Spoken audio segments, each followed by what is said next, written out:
Bismillahirrahmanirrahim. Assalamualaikum warahmatullahi wabarakatuh. Halo sahabat semua, selamat datang di konten terbaru Intelektual TV, Perempuan Beropini, tempatnya para perempuan bersuara dan bernarasi.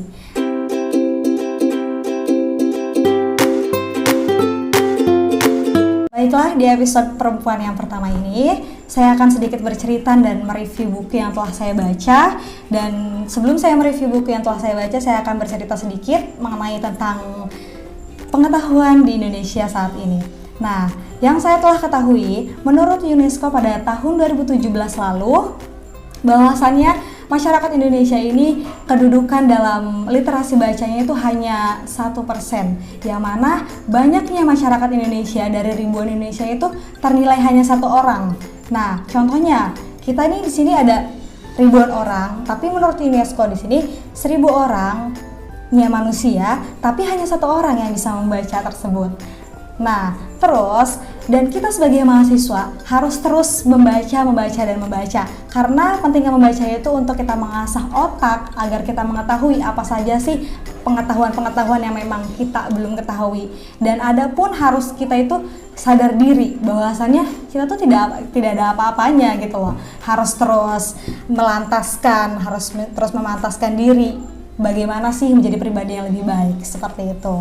Nah, mungkin cukup itu untuk sedikit cerita dan lanjut ke materi pembahasan yang ingin saya beritahu. Mari saya akan mereview buku yang telah saya baca. Bukunya itu berjudul tentang Muslimah Produktif, yang mana di dalam Muslimah Produktif ini ada 50 judul ya. 50 judul ini di sini saya akan mereview satu judul, yang mana judulnya itu tentang The Perfect Muslimah. Nah, kalian harus tahu tuh apa sih makna dari perfect. Ya emang udah kita ketahui ya, perfect itu kan sempurna, berarti kita harus berusaha menjadi muslimah yang sempurna, seperti itu. Nah, pada hakikatnya di kehidupan ini kan kita harus terus meningkatkan kualitas diri dalam segi materi ataupun praktek, seperti itu. Nah, terus ketika kita memperbaiki diri, harus tahu apa aja sih jalan yang memang kita akan tempuh, seperti itu. Terus di situ ketika kita ke jenjang pernikahan ya, itu kan laki-laki itu ya, para lelaki itu mereka ngelihat dari kita itu 4 kriteria dalam segi hartanya, keturunannya, kecantikannya, dan agamanya, seperti itu. Nah, saya akan menjelaskan tentang harta. Harta di sini tuh jangan sampai kita berpikir, lelaki kok malah pengen lihat dari cewek itu hartanya sih gitu, matre banget. Wow, jangan berpikir seperti itu. Nah, dan harta di sini, kenapa kita mengutamakan harta, lelaki ataupun perempuan? Pada hakikatnya kita hidup itu membutuhkan duit, membutuhkan dana, iya nggak sih? Nah, kayak gitu. Dana itu penting. Memang bahwasannya kita itu hidup bukan karena duit, tapi kita tuh hidup membutuhkan uang gitu loh. Nah, sama dengan halnya rukun Islam yang telah kita ketahui, rukun Islam kan ada 5. Dari 5 rukun Islam ini, semuanya membutuhkan uang kecuali syahadat. Kalian tahu bahwasannya syahadat itu tidak membutuhkan uang lah, sekedar asyhadu alla ilaha illallah wa asyhadu anna muhammadar rasulullah. Tapi dari keempatnya ini, naik haji, zakat, itu semuanya membutuhkan uang, nggak ada yang gratis gitu kan. Makanya kita harus terus berusaha untuk mencari rezeki tersebut. Nah, untuk yang selanjutnya kita lihat mengenai tentang keturunan. Nah, lelaki pun sama melihat perempuan itu dari keturunannya, begitupun sebaliknya. Apa sih maksud dari keturunan tersebut? Keturunan ini kita harus tahu apa sih seluk-beluk dari bapaknya ataupun dari neneknya, dari uyutnya, dari mbah-mbahnya bahkan ya. Nah, terus dari keturunan kita, kalau misalnya memang belum dari keturunan yang baik, kita harus terus sadar diri, kita meningkatkan kualitas diri, bahwasannya dari keturunan saya loh yang bakal menjadi keturunan yang baik, seperti itu. Nah, dan untuk yang selanjutnya di sini ada ngeliat kecantikan. Oke, seperti yang kita ketahui, biasanya lelaki ataupun perempuan kita melihat kecantikan itu dari muka ya, dari wajah. Tapi no, dalam Islam itu cantik ini relatif. Cantik ini harus dalam hati gitu loh, harus dari hati. Kalau misalnya hati kitanya aja tidak cantik, bagaimana wajah kita cantik? Seperti itu kan? Nah, jangan sampai kita menilai seseorang itu dari wajah ataupun fisik, itu tidak menentukan kita tuh cantik.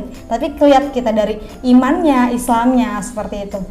ketika seseorang itu imannya sudah cantik, ataupun memang cantik ini bukan untuk perempuan dong ya, lelaki pun dia bisa dibilang cantik atau ganteng. Cantik sini kan hatinya.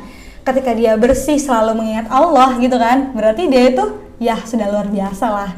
Iman di sini kan kita harus melaksanakan entah itu sholat, zakat dan lain sebagainya yang sudah ditentukan dalam syariat Islam seperti itu. Dan untuk yang selanjutnya, yang terakhir dari yang paling keempat ini, kita dilihat dari agamanya.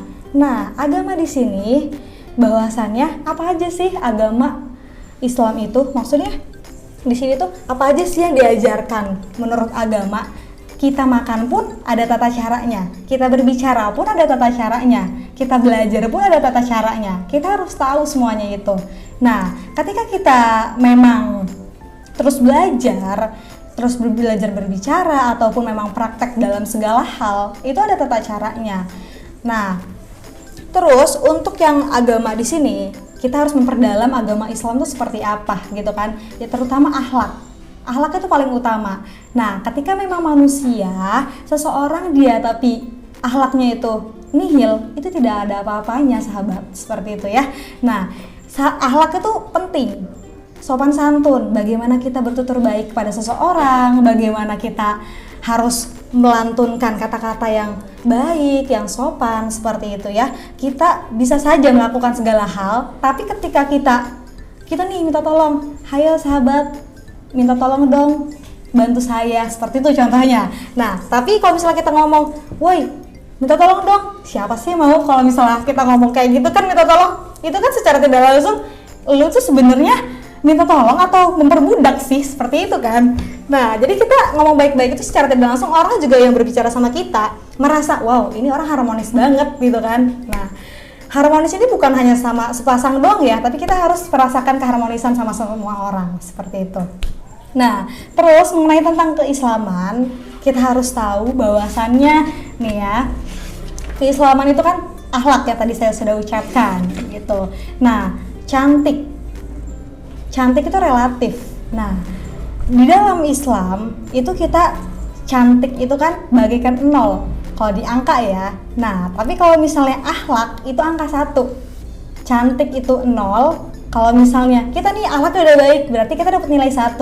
Tapi ketika kita udah cantik, berarti dia akhlaknya dapat nilainya 10. Nah, ketika kita cerdas, nilai kita 100.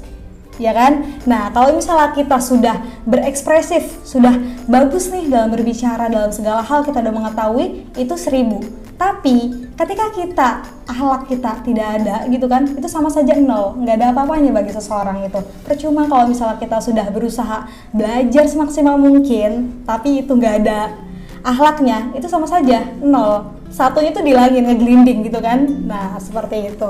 Jadi sahabat semua, kita usahakan bagaimana kita meningkatkan kualitas diri kita sebaik mungkin. Kita jangan pernah membandingkan diri kita kepada orang lain, tapi kita harus sering-sering ngaca lah ya. Kita tuh harus sering ngaca sejauh mana sih diri kita itu gitu kan, sama yang sebelumnya. Mungkin cukup sekian dari saya yang sudah saya sampaikan dan opinikan untuk episode pertama Perempuan Beropini ini. Dan mungkin akan ada selanjutnya ya, episode-episode selanjutnya. Jangan pernah bosan-bosan untuk menonton video-video di akun YouTube Intelektual TV ini. Mungkin cukup sekian dari saya. Wassalamualaikum warahmatullahi wabarakatuh. Sampai jumpa sahabat semua.